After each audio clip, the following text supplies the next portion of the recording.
17 साल की उम्र में मंटू शर्मा ने उठा लिया था AK-47। टेंडर मैनेज करने में मंटू शर्मा था मास्टर।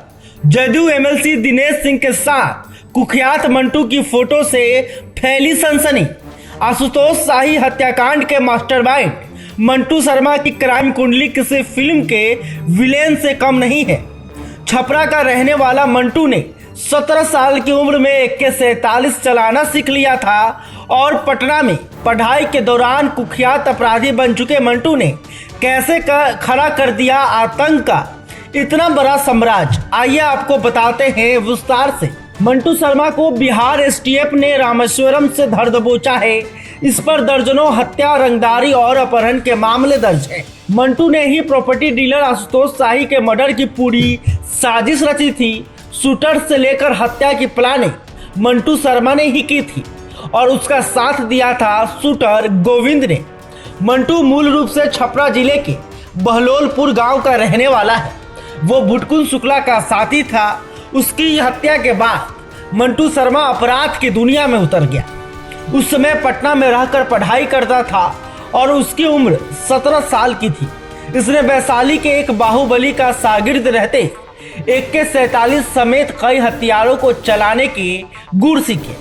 आका के मारे जाने के बाद टेंडर वार शुरू कर दिया। मुजफ्फरपुर में बड़े ठेकेदारों में शुमार रामनरेश शर्मा की हत्या करने के बाद CPWD के ठेकों पर इसका एकाधिकार हो गया। मुजफ्फरपुर से राजधानी पटना तक गिरोह ने खासकर CPWD के टेंडर पर दबदबा कायम कर लिया था। 1.5 दशक पहले पुनाईचक स्थित CPWD के ऑफिस में पूर्व कांग्रेसी सांसद के भतीजे गुल्लू साहू की हत्या करने के अलावा ठेकेदार बसंत सिंह समेत कई अन्य वारदातों में शंभू मंटू आरोपित है। आपको बता दें कि CPWD के टेंडर पर शंभू मंटू गैंग ने एक छत्र बदसाहत कायम कर रखी थी। बीते 2 दशक में इनके आदेश के बिना कोई भी ठेकेदार टेंडर डालने की हिम्मत नहीं जुटा पाता था। जो ठेकेदार टेंडर में शामिल होने की कोशिश करता था उस पर ये अत्याधुनिक हथियारों से गोलियों की बरसात करते थे। दरअसल सरगनाओं ने CPWD महकमे में सेंध लगा रखी थी। कई इंजीनियरों और अन्य अफसरों से लेकर निचले स्तर के कर्मियों से नजदीकी करके शंभू टेंडर मैनेज करता था। ठेका दिलाने के बदले गिरोह ठेका की कुल राशि का 5% कमीशन यानी रंगदारी वसूलता था। वहीं से 7 से 10% राशि विभाग में साथियों के जरिए ठेका मैनेज कर अपने ग्रुप के ठेकेदारों को दिलवाता था। इसके बदले मंटू शर्मा को वाराणसी या लखनऊ में कमीशन दी जाती थी।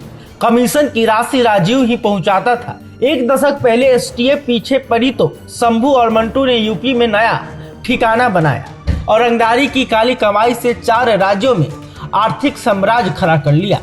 मुजफ्फरपुर, उत्तर प्रदेश, उत्तराखंड और गुजरात में रियल एस्टेट में करोड़ों का पूंजी निवेश कर रखा है। खासकर यूपी में ट्रांसपोर्ट के कारोबार में मंटू शामिल है। मंटू शर्मा ने लखनऊ, देहरादून और सहारनपुर के बीच आलीशान कोठी बना रखी है। मंटू ने नेपाल में रेशम के कारोबार में भी पूंजी लगाई है। पहले सरगना का खास पप्पू काठमांडू में रेशम कारोबार देखता था। जब तक मंटू बिहार के बाहर रहने लगा तो पप्पू के पास ही गिरोह की सारी कमाई पहुंचती थी। फिर पप्पू के माध्यम से ही मंटू को पैसा पहुंचता था। पप्पू से पहले गिरोह की कमाई सीतामढ़ी के नसीम अंसारी के पास पहुंचती थी।